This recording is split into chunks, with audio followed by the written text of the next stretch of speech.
Hello అండి, అందరికీ నమస్కారం. అందరూ బాగున్నారా? నేను బాగున్నాను. మీరందరూ ఎలా ఉన్నారనేది కామెంట్ సెక్షన్లో నాతో షేర్ చేసుకోవడం అసలు మర్చిపోవద్దండి. ఇంకా ఈరోజు సోమవారం బ్లాగ్ అయితే మీ అందరితో షేర్ చేయాలి అనుకుంటున్నాను. ఇప్పుడు టైం వచ్చేసి మార్నింగ్ 7:30 అవుతుందండి. ఇంకా పొద్దున్నే లేచేసి గుమ్మం ముందైతే ముగ్గు కూడా పెట్టేసి లోపలికి వచ్చేసి టీ అయితే పెడుతూ ఉన్నాను. ఇంకా 7:30 అంటే పొద్దున్నే అనుకుంటారేమో. ఇంకా నేను పడుకునేసరికి నైట్ 1 అలా అవుతుందండి. పాప నిద్రపోదు. ఇంకా తను నిద్రపుచ్చేసి ఇంకా నేనైతే పడుకునేసరికి ఇంకా నేను మార్నింగ్ లేచేసరికి 7:30 అవుతుంది.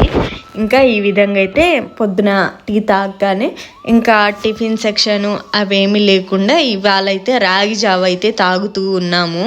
ఇంకా నేను రాగి పిండిని ఒక 3 స్పూన్స్ తీసుకుని అదొక బౌల్లో వేసుకుని కొంచెం వాటర్ పోసుకుని బాగా మిక్స్ చేసుకుంటూ ఉన్నాను.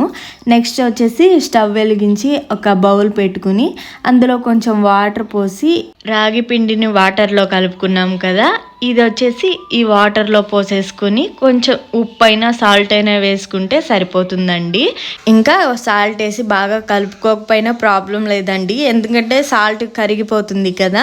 ఇంకా నేనేంటిదంటే ఇంకా ఎమ్మటే తాగేయాలనేసి కలుపుతూ ఉన్నాను. కొంచెం బాగా హీట్ అయ్యాక దింపేసుకొని తాగేస్తే సరిపోతుంది. ఇంకా టేస్టీగా రావాలి అంటే కొంచెం ఆనియన్స్, పచ్చిమిర్చి, కొత్తిమీర ఇవన్నీ వేసుకుంటే ఇంకా చాలా టేస్టీగా ఉంటుందండి. అంటే అంబలి టేస్ట్ వస్తుంది. ఇంకా నేను రాగి పిండిని అయితే షాప్లో తెప్పించుకోనండి, ఎందుకంటే అది ఎప్పుడెప్పుడుదో స్టాక్ ఉంటుంది కదా. సో అందుకనేసి ప్యాకెట్స్ అయితే తెప్పించుకోను. రాగులే ఒక 2-3 kgs తెప్పించుకొని అవి బాగా చెరుక్కొని వాష్ చేసుకుని మిల్లుకి అయితే పంపిస్తాను. అంటే పిండి మిల్లు ఉంటుంది కదా, అక్కడ ఆడిస్తారు కదా, అక్కడైతే ఆడించుకొని ఒక కంటైనర్లో అయితే స్టోర్ చేసుకుంటూ ఉంటాను.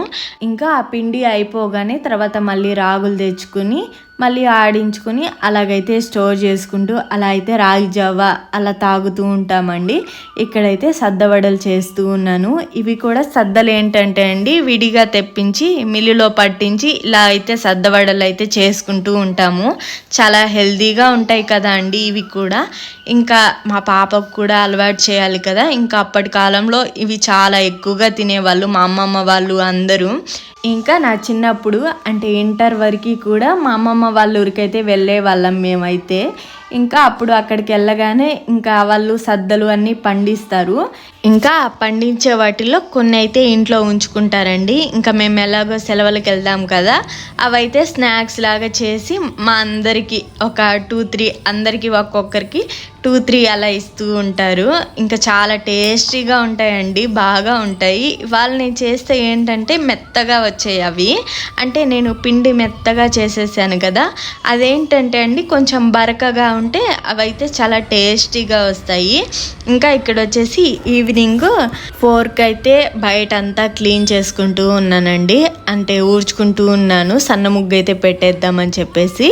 ఇంకా సద్దవడలు చేసేసరికి 3:40-3:50 అయిపోయిందండి అప్పటికే టైము. ఇంకా త్వరగా చిమ్మేసి సన్న ముగ్గు పెట్టేద్దామని చెప్పేసి బయట అయితే చిమ్ముతూ ఉన్నాను.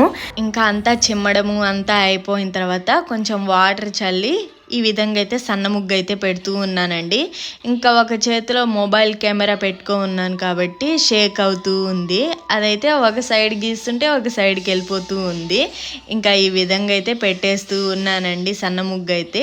మధ్యలో అయితే లోటస్ అయితే వేస్తూ ఉన్నాను.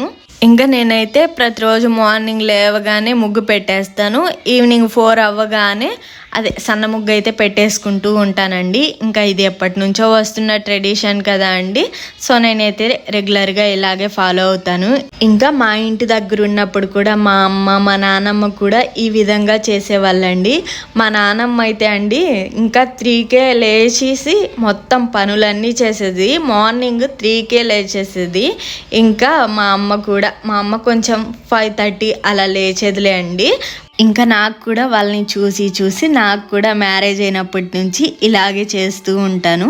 ఇంకా ఇదేనండి ఈరోజు బ్లాగ్ అయితే. ఈ బ్లాగ్ కానీ మీకు నచ్చినట్లయితే డెఫినెట్లీ లైక్ చేయండి, షేర్ చేయండి, సబ్స్క్రైబ్ చేయండి ఫ్రెండ్స్. మరొక వీడియోతో మీ ముందుకు వచ్చేస్తాను. అంతవరకు take care friends. Bye bye.